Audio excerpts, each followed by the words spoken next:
let's see, how would Carol Burnett do this? I'm so glad we had this time together, right? That kind of describes the Rams season, right? And it's probably time to begin the pivot to 2023 while still remaining grounded in 2022. I'm Joe Terosian, and live from the Ram Cave, this is RamView, the November 14th, 2022 edition. So good to be here, brought to you by Temple City Auto Repair. If you're having some auto issues, get yourself some John and Henry at TempleCityAutoRepair.com. So we got 10 things from yesterday's Ram game. Can they pull off a miracle over these last 8 weeks? And who do you want back as a free agent as we begin to think about next year? So there's a lot of stuff to talk about. As I said, my name is Joe Terosian, and I want to do this every day, but I think I'm doing it about once a week now. And I'm a sports writer. I'm a pastor. I'm a pastor small church in Burbank, and I also write books, and you can find those on Amazon under Joe Terosian. And I've written some football books that are a lot more entertaining than the Rams have been these last 5 weeks or so. So I got 10 things before we get into everything else that I kind of want to touch base on in regards to the Rams and what took place. So 10 things, and here's point number one.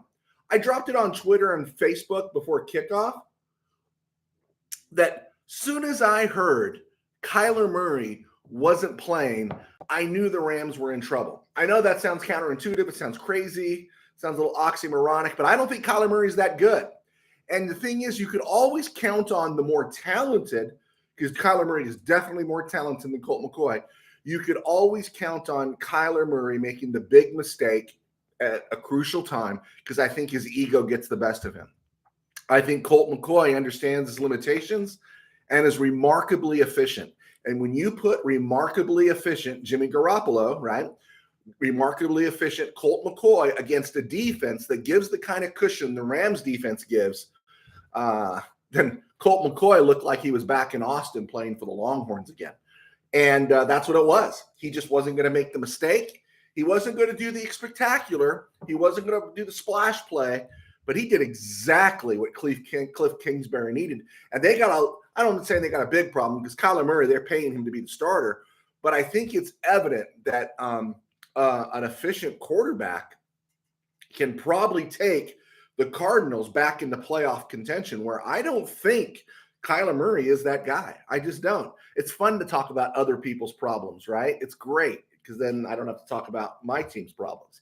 So yeah, I had a feeling that game was toast right off the bat.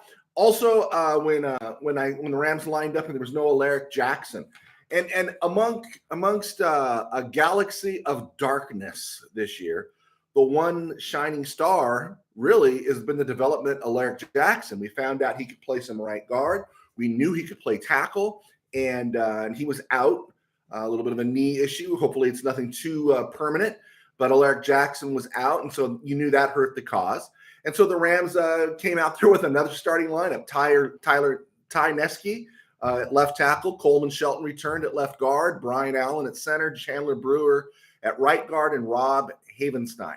And Neskey was slightly above average. He wasn't great, but you know what? When you're on your third left tackle of the season, you're not going to get great. So average to slightly above is pretty good. Coleman Shelton started the season at right guard, got hurt first game back now as a starter. He was better than Bobby Evans. I don't know what that means in terms of the long term of everything, but he was better than Bobby Evans, and it was his first game back, and he was terrible in pass protection. And so I think we have to see for another week. Brian Allen was okay against the run, but he struggled against the pass, and he struggled the last 2 weeks. And you have to wonder, is the knee everything it should be? And it's taking him time to get back to where he was. And then you started Chandler Brewer. Now, Chandler Brewer was average across the board, but think how the Rams have started at right guard, and Chandler Brewer played left guard last week, some left guard last week. Chandler Brewer no, I'm sorry, I blew that. Bobby Evans was left guard, Chandler Brewer was right guard. Chandler Brewer was back at right guard. What am I thinking here? I'm looking at my notes. I screwed up. Forgive me. But Chandler Brewer was average across the board. Now, again, that position was Coleman Shelton. That position was Tremaine Ankrum. That position was Alaric Jackson. And now it's Chandler Brewer, who was a practice squad guy. All right. First action since 2019, and he's been average. And okay, he's been average. Rob Havenstein was graded out as the best offensive line, but Havenstein wasn't great. He was average, right? And so in most cases, that would be okay, but you got to remember who their quarterback was, and who their quarterback was yesterday really had an effect on this team's overall grading. Nesky wasn't on the team when the season started. Chandler Brewer was on the practice squad. Think of that. Chandler Brewer, as well as he's played these last 2 weeks, he was on the practice squad, but Bobby Evans wasn't. We knew this. And it was almost like the coaching staff and the front office was trying to say, no, you guys don't get it. Bobby Evans. Yeah, we get it. We know exactly who Bobby Evans is. Thank goodness he didn't play. Shelton and Allen, like we said, have both missed significant time. And these are the guys that were out. Alaric Jackson, Joseph Noteboom, David Edwards, Tremaine Ankrum was supposed to be part of this rotation in there. And then, of course, Jeremiah Colon, which we're not necessarily saying we want Jeremiah Colon back, but he started for 3 weeks at center. This has been madness. Looking at this team, Allen right now is grading out of 38 centers that can be graded. Of course, there's only 32 starting jobs in the NFL. Brian Allen, who is a top 10 center when healthy, is grading out at 18. 81 guards have been graded by Pro Football Focus. Alaric Jackson grades out as the Rams' #1 guard, even though he spent the last few weeks at left tackle. He grades out at 35 out of 81. You know, when you figure there are 64 starting guards in the NFL, if you're grading out at 35 or something, you know, you're okay. You're right in the middle of the pack.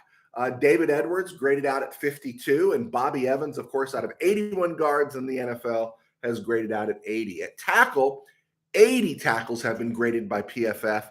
Havenstein is coming right there in the middle there. Havenstein's graded at 31. And before he went out for the season, Noteboom was graded in at 38. So you understand the Rams' troubles. Now, you take out Matthew Stafford, and then you bring in the Wolf. And the question I have right now, and I know Dave Mitchell's not going to like this. He seems like a pro Wolf guy. And I love Dave Mitchell, loyal RamView follower and listener.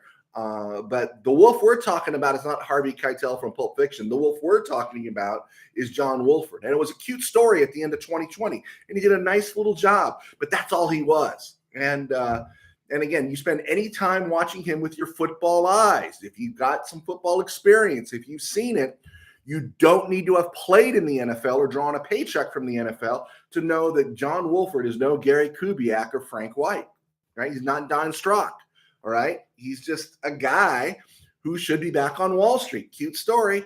Go back to Wall Street. Maybe right now he was a better quarterback than Bryce Perkins to put in and start. Okay, I'll buy that. But, there's no upside to Wolford. What you see is this is John Wolford. And that's why, at the end of the game there, when it really seemed like it was over, I don't really care about the window dressing touchdown. Those are snaps that Bryce Perkins should have been getting. They should have. And I just don't understand that, right? Wolford held on to the ball too long, puts your offensive line at risk. And then he was really inaccurate. How many high throws did he make? And he really put his receivers and hung them out to dry, right? Put his receivers in bad spots. There's this fantasy that he's a poor man's Colt McCoy, right? And he's not a poor man's Colt McCoy. He's Rick Dockery, right? You didn't have to be Nostradamus to see this coming. Point number 4, Bryce Perkins did play 5 snaps, but here's the deal. If you're going to bring Bryce Perkins in and incorporate him into the offense, you have to put a couple throws in that package so the defense knows that Perkins isn't just going to run the ball, right? And that was really unimaginative. It starts off imaginative, and I don't mind the rotation of the quarterbacks. I get it. Beautiful. But you got to let Perkins look like he's a threat. The Saints even let Taysom Hill throw once in a while. Right. And then I'm looking at more stuff here. And again, it's Allen Robinson's fault. I hear everyone from Colin Cowherd to everyone else. It's Allen Robinson. How is this Allen Robinson's fault? Robinson, made 3 catches yesterday? The one thing I will say for Wolford is that he was an equal opportunist and incompleted targets. He looked like he was throwing to everybody, but he was happy to be, happy to throw to everybody, just wasn't good enough to complete those passes. It's not Allen Robinson's fault, folks. Maybe the team is overpaid for him, and you're on the hook now for a couple of years. He has significant dead cap, so he's not going anywhere. You better get adjusted to it because he's going to be around. Point number 6, no pass rush. Zip, nothing. Now you couple that with an efficient quarterback in Colt McCoy and a soft coverage defense in the secondary, and you get what you get. You lost 27-17. And, Bobby Wagner had a sack, which was pretty cool to see. And he has 3 on the season. When he came to the Rams, I said this in the summer, and I got ripped on for it. I got bagged on for this. And so I hate to say I told you so, but I have to say I told you so because I got to defend the things I said. I said after they acquired him, he still has wheels. He still has enough wheels that they need to utilize him in the pass rush more going forward. He has 3 sacks this year. They need to utilize him. This guy's jumping over line of scrimmage and blocking kicks. He's still got wheels. Yo, Raheem, you've got to be a little more creative in what you're doing with him because the edge rushers are not getting to the quarterback. No one's getting to the quarterback. And if you're going to continue to play this soft zone, this soft coverage, then all the quarterback has to do catch and throw, because 5, 6, 7 yards downfield, the guy is open. It's preposterous, right? So Wagner, as an off-ball linebacker, had 82 linebackers graded at that position by PFF. Wagner comes in at number 1. Yeah. Ernest Jones comes in at number 16 out of 82. So 32 teams in the NFL, right? There's probably, 60 off-ball linebackers that are getting starting time in the NFL. We know there's a lot of rotation with dime packages and everything. But Ernest Jones grades out at 16 overall out of 82. So Jones is playing well. These guys aren't the issue. Now, if you look at the edge, Pro Football Focus grades out 119 players has taking edge snaps this year. And I say go to Pro Football Focus because NBC uses it. Everybody uses it. It's become the Bible. And it for the most part, it's pretty good. So edge players, there are 119 of them who have earned grades by PFF. Coming in at number 56 is the highest Ram, Leonard Floyd. Now, he's 28th against the run, but 56 at getting to the quarterback. At getting to the quarterback, Justin Hollins is 98 out of 119. And Terrell Lewis, who we've kept around waiting for him to develop, is 109 out of 119. No pass rush here. Now, again, I will attribute some of it because of the way they're playing. An efficient quarterback's going to torch you. Something's got to change, folks. It's not good enough. And it's just not good enough. And that's why the Rams are 3-6. Okay, who else's fault was it? Oh, it's David Long's fault. Like it was Darian Kendrick's fault that I've heard. Now, David Long wasn't great. Okay? David Long wasn't great. And I'm not saying David Long is our best corner. But think about this. David Long graded out better than Troy Hill. And in this coverage grade, for what it's worth, Long graded out better than Jalen Ramsey. Okay? I'm not saying David Long is a long-term solution, right? He's a free agent at the end of this year. But David Long graded out better than these guys. He really wasn't the problem. And it's really hard to grade these Rams corners because you really assess how good they are because they play so far off the ball and there's so few sacks and pressures. I mean, it kind of runs together. So number 8, I'm going to take a correction here. If you'd like to correct me, I'm good with the correction at number 8. But when I see the Rams break off a decent run, Henderson breaks off a run every now and then. Cam Akers breaks off a run. But when I'm watching it, it's generally done when they're running between the gaps, right? It's just take the ball, go, cut and go. But whenever they go to the outside zone run or the stretch where it's a little too slow in developing, they fail, and then they give up on the run. Darrell Henderson right now is not a great running back, but he's an efficient enough running back that he should touch the ball more. Make your own call on Cam Akers.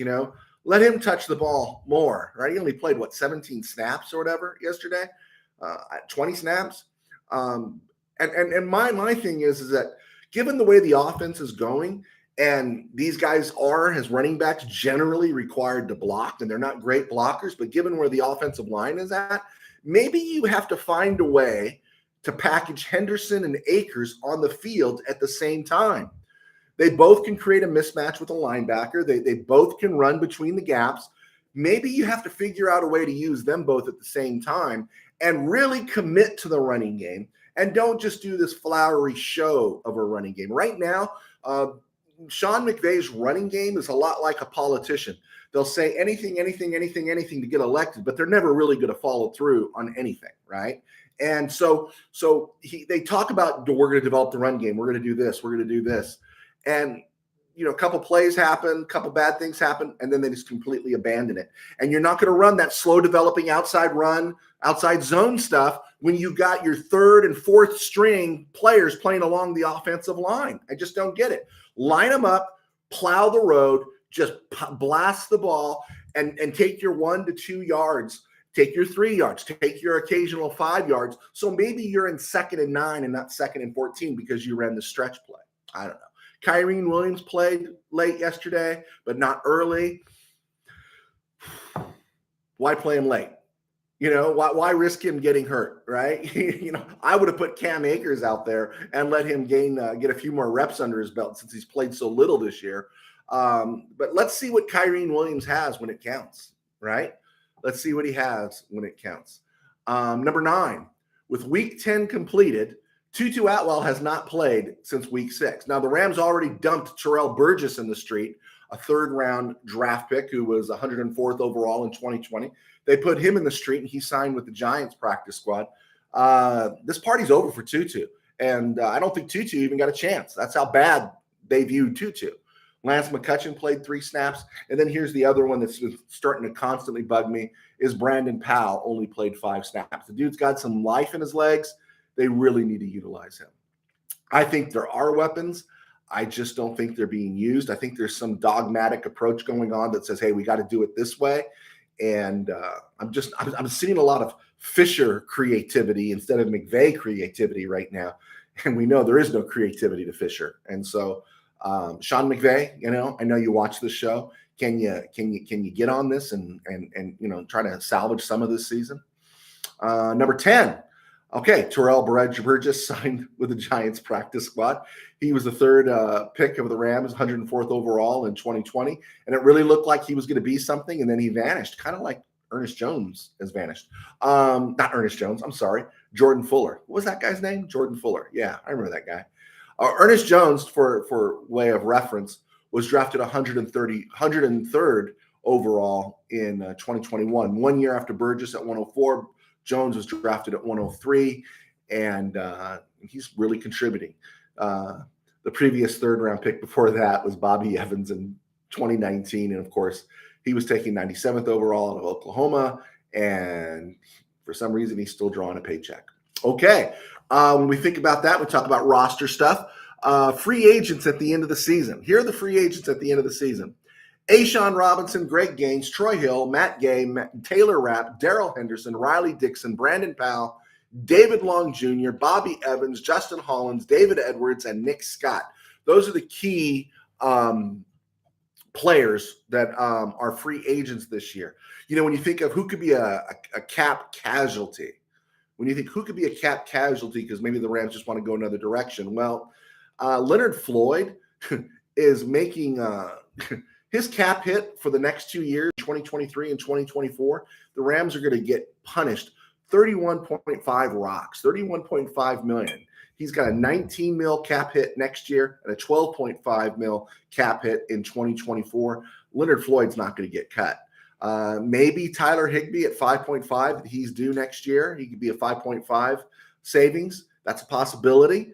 But based on the contracts the team signed, Donald, Stafford, Ramsey, Kupp, those guys, the big money guys, and Robinson, this team is intact through 2024 unless somebody retires.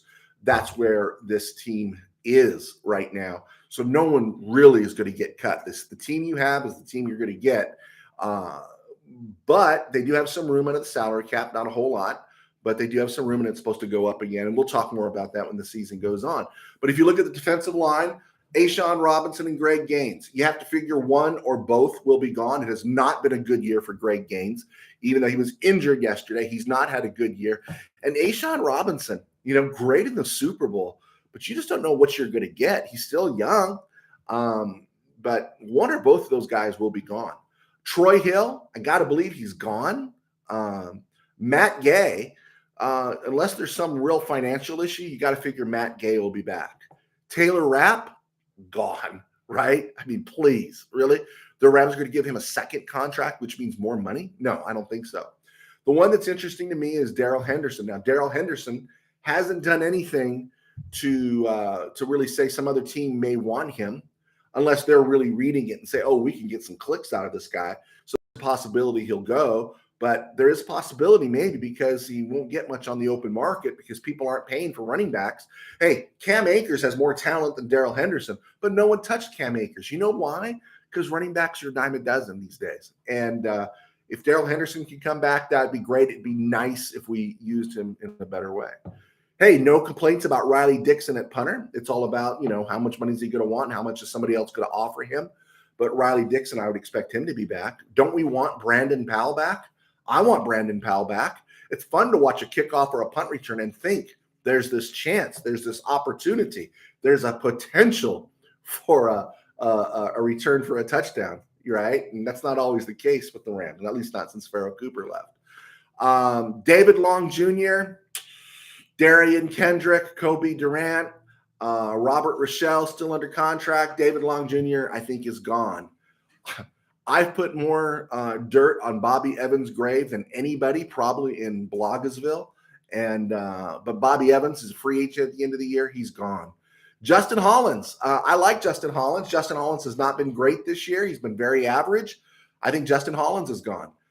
Nick Scott. The Rams drafted. They still have Jordan Fuller under contract. They let Terrell Burgess walk. They cut him loose. They let John Johnson walk, who was a good safety. He was better than Nick Scott. They let him walk. And so you have to wonder about Nick Scott. I think Nick Scott's gone. He graded out really well this week, but I think Nick Scott's gone. I don't think they're going to give him a second contract. That's why you drafted Quentin Lake. That's why you have Russ Yeast. That's why you still have Jordan Fuller on the roster. I can see the Rams letting Nick Scott walk and elevating those other guys. The Rams have never hesitated to say goodbye. From Rodney McLeod to TJ McDonald to John Johnson, they have never failed to say goodbye to a safety. No safety gets a second contract around here. And so then on the offensive line, the one that's interesting to me is David Edwards. He has not had he was average last year to good, and he wasn't great this year, and he's had the head injury. And so he's a maybe. It's going to be really interesting to see what happens. If he develops, if he could come back. And then, of course, if Logan Bruss develops, Tremaine Ingram stays healthy, Alaric Jackson, there is going to play next year.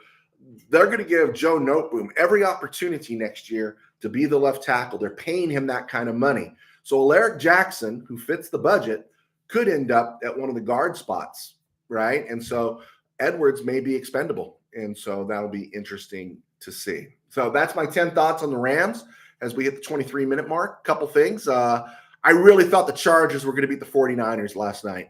There seemed like a moment there where they were, and I remember the conversation I've had with you about, for the 49ers, the Rams are their Super Bowl, and they usually biff it in a game they should win. And I thought that game was last night. I thought the Chargers had a shot. And everyone talks about Greenlaw being pulled out of the game or kicked out of the game for the penalty, the hit to the helmet. But they basically balanced the scales there at the end of the first half when they pulled Justin Herbert, because that could have led to it. That cost the Chargers a touchdown probably. I know they got a field goal, but maybe they could have scored a touchdown with Herbert at quarterback instead of Chase Daniel. Something to think about. And then the one that was really the thing was Jeff Saturday's win over the Raiders. Boy, the Raiders are in trouble, right? Raiders are in big trouble. Josh McDaniels, man, dude, maybe you shouldn't come to the AFC West when you want a job. But I thought it was interesting when Bill Cowher. I saw the Bill Cowher thing where he went off on how it's a disgrace for the profession, how he has no experience, no anything. And as soon as I heard Bill Cowher go off on Jeff Saturday, I decided that I'm rooting for Jeff Saturday because I think Bill Cowher is an empty suit. I think he's one of those guys that talks tough, but I would never want to be in a foxhole with Bill Cowher. Bill Cowher is the master of virtue signaling. He wants everyone to know how much he cares, and he has to let everyone know how much he cares. He's fighting against racism. I actually heard him correct the black guy. Black guy's talking about racism and saying, well, it's here, it's there. And then Cowher's correcting the black guy. I think it was James Brown. He's correcting him on what's really happening. Typical white elite telling somebody else what they think they know. I'm not a big Bill Cowher fan. I think he's completely overrated. And as he went off on Jeff Saturday, all I could think about was, you know what, dude, shut up, right? And there was some weatherman, and he works for a station in, I think he works for a station in Indianapolis. His name's Chuck Lofton. And he wrote on Twitter, he says, your points were well made. He's talking to Bill Cowher. However, it is also a disgrace to the broadcasting profession to place people in network positions with no experience over sportscasters or sports broadcasters with 20 and 30 years in the business. And then he hits hashtag Go Jeff. And there's a lot of truth to that. A lot of people weren't around, but Howard Cosell talked about this. He talked about the jockification of the sports booth, that the people that whose job was broadcasters or analysts or whatever, they were all being moved out in favor of the ex-athlete, and that's the standard now. And what do you have that? You have very seldom do you have the ex-athlete or the ex-coach really correcting what's going on the field. You have a couple of them, but you don't have a whole lot. And so the analyst who doesn't have the relationship, the Howard Cosell type, who irritated everybody, but there was some truth to Howard Cosell, he would say, dude sucks. He's not playing well. And he'd have to worry about the relationship. So Bill Cowher is a joke. And I hope Jeff Saturday, he might not win another game, but I was really happy he won that one. All right, so we're good. I'm Joe Terosian, and this is RamView, and you can catch us on iHeart, on Spotify, and on FB, and on Twitter, and all those other places, and right here on YouTube. Please hit like, leave a comment, say hi, and God bless, and we will talk to you soon. Take care.